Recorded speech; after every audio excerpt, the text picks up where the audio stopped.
السلام علیکم. سلیم بخاری شو سے میں ہوں زینب جتوئی. میرے ساتھ موجود ہے سلیم بخاری صاحب. السلام علیکم. وعلیکم السلام. میرے خیال سے یہ ہم ایک دوسرے کو سلام کرنے والا اس کو سگنیچر ٹیون بنا کے ریکارڈ کرا لیتے ہیں. کیسے آپ بخاری صاحب؟ ٹھیک ہوں, آپ بتائیے آپ کیسی ہیں؟ الحمدللہ میں بھی ٹھیک ٹھاک. ناظرین, پروگرام کے پہلے حصے میں بات کریں گے غزہ جنگ بندی معاہدے پر رکاوٹ ختم ہو گئی ہے. اسرائیل 620 فلسطینی قیدی رہا کرنے کو تیار ہو گیا ہے. حماس 4 اسرائیلی مغویوں کی لاشیں مصر کے ذریعے اسرائیل کے حوالے کرے گا. پہلا جو مرحلہ تھا غزہ جنگ بندی کا, جو کہ ہفتے کے روز مکمل ہو جائے گا, اب دوسرے مرحلے کی تیاری بھی کی جا رہی ہے اور مذاکرات کے لیے قاہرہ اور دوحہ میں مصر اور قطر کی میزبانی میں یہ مذاکرات دوبارہ ہوں گے. پروگرام کے دوسرے حصے میں بات کریں گے اپوزیشن کا گرینڈ الائنس کا خواب پورا نہ ہو سکا. تحریک تحفظ آئین کی کانفرنس میں مولانا فضل الرحمان نے شرکت کی یقین دہانی نہیں کروائی. مولانا صاحب نے کہا ہے کہ پی ٹی آئی سے تحفظات کے باعث شرکت جو ہے وہ شاید وہ نہیں کریں گے. آج بھی کانفرنس ہوئی اور اب کل بھی یہ کانفرنس ہوگی اور دیکھنا یہ ہے کہ پی ٹی آئی جو ہے اس کانفرنس میں اپنے لیے کیا نیا راستہ تلاش کرتی ہے. پروگرام کے آخری حصے میں بات کریں گے کے پی میں مبینہ کرپشن اور وزراء کی کارکردگی. عمران خان کی مئی تک رپورٹ پیش کرنے کی ہدایات بھی جاری کر دی گئی ہیں. بخاری صاحب, سب سے پہلے تو پروگرام میں ہم غزہ جنگ بندی جو تھا معاہدہ, اس بارے میں ہم نے پروگرام میں کئی دفعہ بات بھی کی ہے. اب 620 فلسطینی قیدی جن کو رہا نہیں کر رہا تھا اسرائیل, اب یہ تو خوشی کی خبر ہے کہ چلے اسرائیل جو مان گیا ہے کہ وہ 620 فلسطینیوں کو رہا کر دے گا اور یہ معاہدہ اب جو ہفتے کے روز مکمل ہو جائے گا اب آگے بڑھتا ہوا نظر آ رہا ہے. لیکن دوسرا مرحلہ جو ہے, آپ کو لگ رہا ہے کہ مذاکرات کامیاب ہو جائیں گے اور دوسرا مرحلہ بھی شروع ہو جائے گا؟ دیکھیے, جہاں تک پہلے مرحلے کا تعلق ہے اس میں اسرائیل کی طرف سے بے پناہ رکاوٹیں کھڑی کی گئیں جی, مگر اس کے باوجود کسی نہ کسی طرح سے وہ اب ہمیں کنارے دکھائی دیتا ہے. جی, یہ سارا کام تو شیڈول کے مطابق ہونا چاہیے تھا, لیکن اسرائیل کی طرف سے جس ہٹ دھرمی کا مظاہرہ کیا جاتا ہے, یعنی جو اس فیز میں فلسطینیوں نے یعنی حماس نے جن قیدیوں کو رہا کرنا تھا یرغمالیوں کو وہ تو کروا لیا, لیکن اس کے جواب میں جو 620 ہونے تھے ان کو روک لیا اور 3-4 دن ان کو 5 دن جو ہے وہ روکے رکھا. تو یہ سارے ٹیکٹکس اسرائیل کے ہیں ٹو پریشرائز دا پیلسٹینینز, وہ ہمیں سمجھ میں آتے ہیں. لیکن میرے خیال سے تھوڑا سا ہمیں اوور آل پکچرز کی طرف جانا چاہیے. پہلے یہ مرحلے تو پورے ہوتے رہیں گے. جی, دیکھیے, غزہ کو مکمل تباہ کرنے کے بعد اسرائیل فلسطینیوں کو کبھی وہاں پر سیٹل نہیں ہونے دے گا. یہ نہ صرف اسرائیل کا مشن ہے, یہ اس کے جو ناجائز بچے کے جو وارثان ہیں جن میں امریکہ شامل ہے, جس میں یورپ کے ممالک شامل ہیں, وہ کبھی نہیں چاہیں گے کہ فلسطینی دوبارہ وہاں سیٹل ہو جائیں. لہٰذا آپ نے دیکھا کہ دوسری طرف سے جو حماس کے جو جنگجو ہیں یا جو فلسطینی عوام ہیں کس شد و مت کے ساتھ واپس آئے ہیں فوری طور پہ, حالانکہ سر کے اوپر کوئی چھت بھی نہیں ہے, کوئی سایہ بھی نہیں ہے. اپنے کپڑوں کو پھاڑ پھاڑ کے انہوں نے اپنے سر کے اوپر سایہ بنایا ہے. تو مطلب یہ ہے کہ جتنی زیادہ کوشش اسرائیل کر رہا ہے کہ وہاں پر وہ سیٹل نہ ہو, اتنی ہی شد و مت کے ساتھ فلسطینی جو ہیں وہ وہاں پر اب دوبارہ سیٹل ہونا چاہتے ہیں. اس تباہ کاری میں اسرائیل کی مکمل مدد کی امریکہ نے, چاہے وہ جو بائیڈن تھے چاہے اب ٹرمپ ہیں, کوئی فرق نہیں ہے, دونوں ایک ہی چیزیں ہیں. فلسطینیوں کے بارے میں بات کرتے ہوئے مجھے نا منیر نیازی کا ایک شعر یاد آ رہا ہے کہ ایک اور دریا کا سامنا تھا منیر مجھ کو, میں ایک دریا کے پار اترا تو میں نے دیکھا. کیا بات. یعنی ایک اتنی بڑی تباہی سے گزر کے وہ مزید تباہی نہ صرف جھیل رہے ہیں بلکہ سازش ہو رہی ہے ان کے لیے مزید تباہی پھیلانے کی. اب وہ میں کیوں کہہ رہا ہوں, وہ اس لیے کہہ رہا ہوں کہ ایک طرف تو یہ عمل جاری ہے کہ فلسطینی سیٹل نہ ہو پائیں, دوسری طرف یہ عمل جاری ہے ٹرمپ اینڈ کمپنی کی طرف سے کہ یہ جو غزہ کی پٹی ہے اس کو خالی کرا لیا جائے اور فلسطینیوں کو یہاں سے ملک بدر کر دیا جائے یا یہاں سے جلا وطن کر دیا جائے یا یہاں سے دوسرے قریبی ممالک میں بھیج دیا جائے. Is that right? اچھا, وہ بلا وجہ یہ نہیں کر رہے ہیں. ان کا خیال یہ ہے کہ فلسطینی اگر ان ملکوں میں چلے جائیں گے تو پھر اسرائیل ان کی واپسی کو ناممکن بنا دے گا. آپ ذرا تصور کیجئے, یہ تجربہ ماضی میں ہو چکا ہے. لبنان میں جو مہاجرین کے کیمپ بنے تھے فلسطینیوں کے, اردن میں جو کیمپ بنے تھے, ان کے ساتھ کیا سلوک روا رکھا گیا, کیسے وہاں پر کولڈ بلڈڈ مرڈر کے طور پہ فلسطینیوں کو شہید کیا گیا. یہ سب منظرنامہ ہمارے سامنے ہے, تاریخ اس کی گواہ ہے. لہٰذا اب ان سے اور ان کے حواریوں سے یعنی امریکہ اور ویسٹ سے یہ توقع رکھنا کہ وہ کوئی کام ایسا کریں گے جس سے فلسطینیوں کو ریلیف ملے، مجھے تو اس کی کوئی امید نہیں ہے۔ جو سیکنڈ فیز کی بات آپ نے کی ہے، سیکنڈ فیز ہونا چاہیے، یہاں امن آنا چاہیے، لیکن اس کا کسی طور پر یہ مطلب نہیں ہونا چاہیے کہ فلسطینیوں کو وہاں سے آپ نکال دیں، جی جو کہ اس وقت لگ رہا ہے کہ کوئی بھی فریق جو ہے، جو اسرائیل ہے یا اسرائیل کے حواری ہیں، وہ نہیں چاہتے کہ وہاں فلسطینی اس سرزمین پہ مزید ٹکیں۔ ایک ایڈیٹ ایسے بھی ہیں لیڈر آف دا اپوزیشن اسرائیل کے، جنہوں نے کہا ہے کہ غزہ کا کنٹرول 8 سال کے لیے ایجپٹ کو دے دیں۔ جی بالکل، بھائی کیوں دے دیں ایجپٹ کو؟ پیلسٹینین اتھارٹی پہلے وہاں تھی، اب بھی ہے، خیر حماس الیکٹڈ سیاسی جماعت کے طور پہ ابھری تھی، اب بھی ہے۔ حماس کا وجود تو آپ نہیں مٹا سکے نا، آپ ابھی بھی آپ کی ٹانگیں کانپتی ہیں حماس کے تصور سے، اس میں کوئی دو رائے نہیں ہے۔ میں نے پرسوں بھی کہا تھا شاید، نیتن یاہو ڈر کے مارے اپنے گھر میں نہیں رہتے ہیں، زمین میں چھپے ہوئے ہیں، یہ حال ہے ان کی بہادری کا۔ اینی وے، اچھا بخاری صاحب، جس طرح سے پہلے مرحلے میں ہم نے دیکھا کہ اسرائیل نے اس جنگ بندی معاہدے کی بہت وائلیشنز کی ہیں، اب قطر اور مصر کی میزبانی کے دوران اب دوسرا مرحلہ بھی شروع ہونے جا رہا ہے بخاری صاحب، یقینی طور پہ مذاکرات اس پہ بھی کہیں نہ کہیں فائنل ہو جائیں گے، تو بخاری صاحب آپ کو لگتا ہے کہ یہ مرحلہ بھی اتنا ہی مشکل ہوگا جتنا پہلا مرحلہ اسرائیل نے بنایا؟ کبھی آپ مغربی حصے میں فائرنگ شروع کر دیتے ہیں، کبھی مغربی حصے میں اپنے ٹینک پہنچا دیتے ہیں، کبھی فلسطینیوں کی جو رہائی کا آپ نے ایک معاہدہ کیا ہوا ہے کبھی ان کی رہائی روک دیتے ہیں، تو اس قسم کے جو بھونڈے طریقہ کار ہے وہ اسرائیل کر چکے ہیں پہلے مرحلے کو مشکل بنانے کے لیے۔ جو بات آپ کر رہی ہیں یہ تصوراتی نہیں ہے، یہ زمین پر گراؤنڈ ریالٹیز یہی ایگزیکٹلی، یہ آپ حنین جو کیمپ ہے اس کے اوپر جو اس کا انہوں نے میجر پورشن جو ہے تباہ کر دیا ہے، جس کے نتیجے میں 40,000 فلسطینی بے گھر ہو گئے ہیں۔ یہی گھٹیا حرکت اور انسانیت سے گری ہوئی حرکت آپ نے کی تھی جبالیہ کیمپ میں، غزہ کے اندر جو ہے، وہاں پر بھی اسی طرح سے لوگ بے گھر ہوئے اور بے پناہ شہادتیں ہوئی۔ تو آپ ایک تسلسل کے ساتھ فلسطینیوں کو ان کے گھروں سے نکال کے مجبور کر رہے ہیں کہ وہ اپنا علاقہ چھوڑ کے، اپنا وطن چھوڑ کے دوسرے ملکوں میں چلے جائیں۔ کیوں چلے جائیں؟ بالکل میرے خیال سے اس وقت مسلمان قیادت پھر وہ میں یہ ماتم جو ہے چونکہ اب روایت بن گئی ہے کرنے کی، اس وقت فلسطینیوں کو ضرورت ہے کہ مسلم لیڈرشپ ان کے لیے کھڑی ہو۔ دیکھیے یونائٹڈ نیشن میں یوکرین کا مسئلہ آیا، کیسے امریکہ نے منور کیا اس کو، دیکھیں بات کہاں سے کہاں پہنچ گئی ہے کہ شاید جنگ بند بھی ہو جائے جلدی۔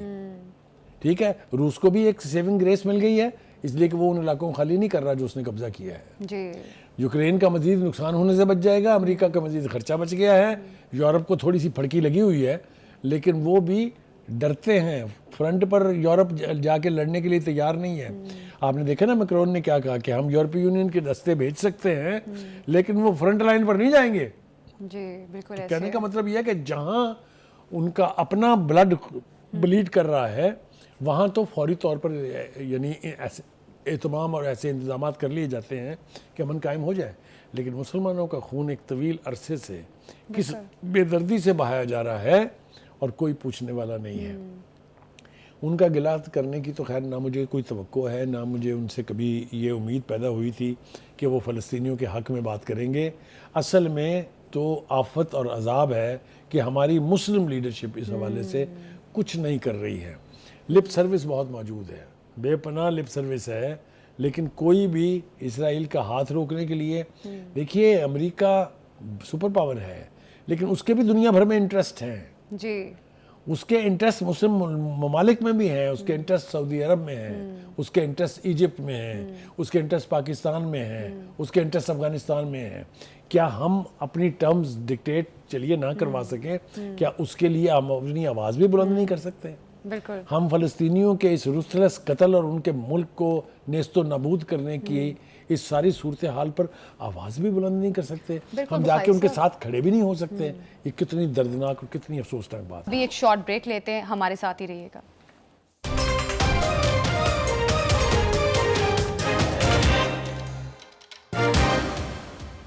ویلکم بیک بخاری صاحب. اب جس طرح سے امریکہ بھی چاہتا ہے کہ ٹھیک ہے غزہ جنگ بندی ہو جائے, اور اسرائیل بھی چاہتا ہے, کیونکہ اسرائیل کے فوجی جو ہیں وہ جنگ لڑنا نہیں چاہتے. ہم نے دیکھا کئی فوجیوں نے خودکشی جو کی ہے اسرائیل میں, اور نیتن یاہو کے لیے اپنے لیے بہت ساری مشکلات آلریڈی موجود ہیں. ہم کل بات بھی کر رہے تھے وزیر خارجہ کی اسرائیل کے, کہ وہ بھی صحافی کے سوال پہ آئیں بائیں شائیں کرتے رہے جب انہوں نے پوچھا کہ کیا غزہ جنگ بندی کا دوسرا مرحلہ آپ لوگ کروا رہے ہیں, تو پھر انہوں نے کہا کہ ہاں ہم کرنا چاہتے ہیں.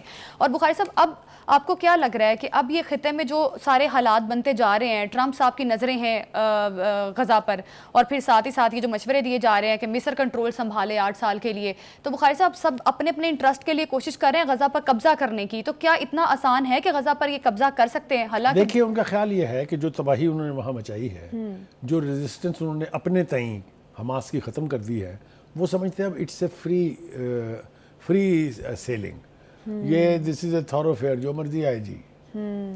آپ نے دیکھا وہ ایک ویڈیو جاری کی ہے ٹرمپ کی طرف سے, اے آئی آرٹیفیشل انٹیلیجنس کے ذریعے, وہ کیا ہے, وہ آپ کو ان کے فیوچر کے پلانز کی طرف اشارہ کر رہی ہے. جی وہ غزہ میں یعنی نیتن یاہو اور ٹرمپ ہاتھوں میں ہاتھ لیے پھر رہے ہیں, جی انجوائے کر رہے ہیں. وہاں ٹرمپ کے مجسمے کھڑے ہیں, وہاں مختلف سڑکوں کے نام ٹرمپ کے نام پر رکھ دیے گئے ہیں. اتنی تو ان کی وشفل تھنکنگ ہے. آپ یہ سوچئے, کیا اس سے لگتا ہے آپ کو کہ وہ چاہتے ہیں کہ وہاں فلسطینیین آباد ہوں آ کے؟ تو یہ ایک انٹرنیشنل جو اشرافیہ جس کی بات ہم کرتے ہیں, ہم اپنے ملک میں تو اسٹیبلشمنٹ کی بات کرتے ہیں, لیکن there is an international establishment also, جو ہمیشہ جن کی خواہش رہی ہے کہ مسلمان ملک, مسلمان آبادیاں یہ بلیڈ کرتی رہیں, یہ کبھی سیٹل نہ ہو پائیں.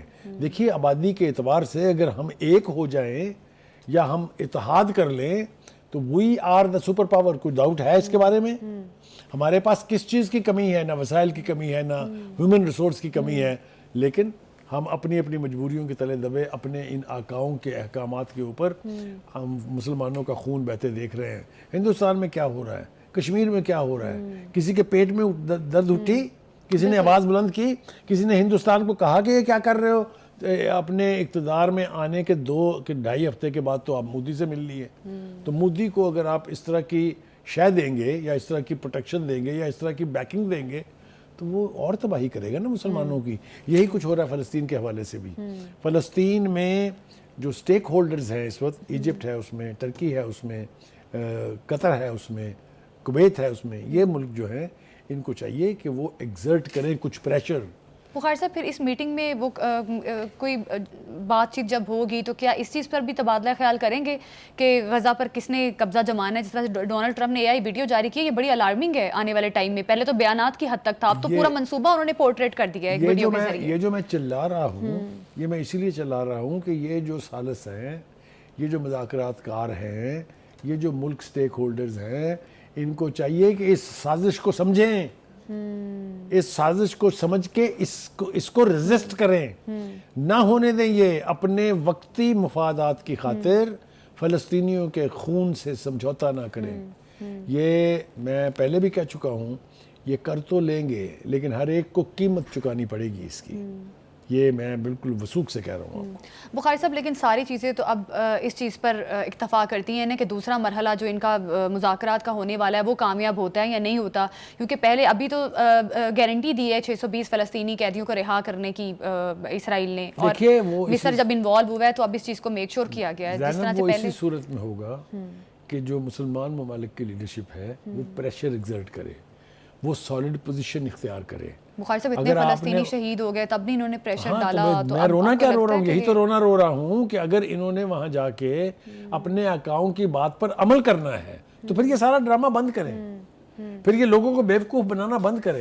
یہ فلسطینیوں کے خون کے ساتھ سمجھوتا کرنے والے لوگوں کو پھر ایکسپوز ہونا چاہیے, پھر دنیا کو پتہ چلنا چاہیے کہ صرف امریکہ, ویسٹ اور اسرائیل نہیں ہے اس قتل عام میں. ہماری اگر رضامندی نہیں ہے تو ہماری خاموشی جو ہے یہ اس رضامندی سے بدتر ہے. ظاہر ہے بالکل. بخاری صاحب اب آپ کو کیا لگتا ہے کہ اب 8 سال کے لیے مصر کو یہ تجویز دینا کہ آپ غزہ کی پٹی پر کنٹرول سنبھالیں تاکہ معاملات بہتر ہو جائیں, اور ان بیچاروں کو نکال کے کہیں اور آپ ٹرانسفر کرنا چاہ رہے ہیں, تو بخاری صاحب کیا لگتا ہے مصر اس تجویز کو سیریس لے سکتا ہے؟ دیکھیے ایجپٹ اور اردن دونوں ممالک جو ہے جہاں یہ بھیجنا چاہ رہے ہیں ان کو, یہ ایکسپیریمنٹ کر چکے ہیں ماضی میں. وہاں تو بالکل کئی They فلسطینی would وہاں not پہ مہاجرین like, they موجود ہیں. should not agree, they will not agree, I feel. وہ ان میں سے کوئی بھی اتنے لارج نمبر آف پیلسٹینینز کو اپنے ملک میں لے جانے پر آمادہ نہیں ہوگا. پھر کیا راستہ نکلے گا؟ یہ تو ایک سائیڈ آف دا سٹوری ہے. دوسری سائیڈ آف دا سٹوری یہ ہے کہ غزہ کے فلسطینی کیا سوچ رہے ہیں. ان کے ساتھ جن ملکوں کو کا تھوڑا بہت ساتھ ہے، جس میں یمن ہے آپ کے سامنے ہے، جس میں ایران ہے، یہ کیا سوچ رہے ہیں کہ اس قسم کے یعنی خوفناک منصوبے کو ریزسٹ کرنے کے لیے کیا اسٹریٹجی اپنائی جائے گی. It is about the time کہ مسلم لیڈرشپ خدا کے لیے ایک پیج پہ آ جائیے. مسلمانوں اور خاص طور سے فلسطینیوں کے خون کے ساتھ اور زیادہ کمپرومائز نہ کریں آپ. لیکن اب دیکھتے ہیں جو اگلا بخاری راؤنڈ صاحب، اب شروع یہ ہوگا. امریکی صدر نے جو کہا ہے کہ امریکہ مستقبل قریب میں ریئل اسٹیٹ ڈیولپرز اور ماہرین تعمیرات کا ایک سربراہی اجلاس منعقد کرنے والا ہے. اس میں پھر ہم ڈیسائیڈ کریں گے کہ غزہ کی پٹی کے تعمیری نو کے منصوبے پر تبادلہ خیال کیا جائے گا. یہ ایمبیشس پلانز ہیں، یہ خواہشات ہیں. وہ ایک پرووربیل سیئنگ ہے نا کہ wishes were horses, only beggars would ride. تو یہ ٹرمپ کا منصوبہ ہو سکتا ہے، ٹرمپ کے جو ارد گرد جو لوگ ہیں ان کا منصوبہ ہو سکتا ہے، جو بہت بڑے بلڈرز ہیں. لیکن کیا یہ منصوبہ اپنے منطقی انجام تک پہنچے گا کہ نہیں پہنچے گا؟ I have my reservations and I have my doubts. میرے خیال سے فلسطینی مزید قربانیاں دینے کے لیے تیار رہیں گے غزہ کو چھوڑنے پر آمادہ. بخاری صاحب، 1.5 سال تک اسرائیل ظلم کرتا رہا غزہ پر اور کوئی کچھ نہیں کر سکا. امریکہ نے بیک کیا، پھر ڈونلڈ ٹرمپ صاحب خفیہ میٹنگز بھی کرتے رہے نیتن یاہو صاحب کے ساتھ اور ایک پلاننگ کرتے رہے. اب غزہ پر قبضہ کرنے کی بھی پلاننگ ہے، کانفرنس بلائی جا رہی ہے، AI ویڈیو بنائی جا رہی ہے. اگر تو یہ منصوبہ بن جاتا ہے بخاری صاحب، آپ کو لگتا ہے کہ امریکہ کو یا ڈونلڈ ٹرمپ کو کوئی روک سکتا ہے؟ نو ڈاؤٹ کہ غزہ کے لوگ جو ہیں ان کا اسپرٹ ابھی بھی دیکھنے کے قابل ہے، لیکن انہوں نے اتنی قربانیاں دے دی ہیں، اتنی قربانیاں ان کے سامنے، اور حماس ظاہر ہے انہوں نے بہت قربانیاں دی ہیں. گفتگو سے جو نتیجہ میں نے اخذ کیا ہے وہ یہ ہے کہ کیا اتنی تیاریوں کے ساتھ غزہ کے فلسطینی جو ہے یا حماس کے لوگ جو ہیں will they surrender؟ نو. میں کیوں کہہ رہا ہوں یہ 1 سال 3 مہینے کی خوفناک جنگ آپ نے دیکھ لی کہ بارش کی طرح سے بم برسائے گئے ان کے اوپر. کوئی فرق پڑا اس سے؟ بالکل نہیں. فلسطینی اور خاص طور سے حماس کے لوگ کس طرح اپنے کندھوں پر گنے اٹھائے ہوئے پھر رہے ہیں. آپ نے وہ منظرنامہ دیکھا نہیں ہے؟ ایسی قوم جس کو موت سے ڈر لگنا بند ہو جائے، اس کا نہ اسرائیل کچھ کر سکتا ہے نہ امریکہ کچھ کر سکتا ہے. ہماری دعا یہ ہے کہ حماس کے لوگ اپنی اس جد و جہد آزادی میں کامیاب ہوں. ہماری دعائیں بھی ان کے ساتھ ہیں. کاش، میں یہ دعا کر رہا ہوں کہ ہماری مسلم لیڈرشپ ان کو صرف وسائل اور اسلحہ اور ادویات پہنچا دے، پھر دیکھیں یہ فلسطینی کرتے کیا ہے. بالکل، حماس کی جد و جہد جو ہے وہ دیکھنے کے قابل ہے. اقوام متحدہ میں پاکستان کا غزہ میں مکمل اور فوری جنگ بندی پر زور دیا گیا ہے. پاکستان کی جانب سے بھی جنگ بندی کے معاملے میں پاکستان نے آواز اٹھائی ہے. ابھی ایک شارٹ بریک لیتے ہیں، ہمارے ساتھ ہی رہیے گا.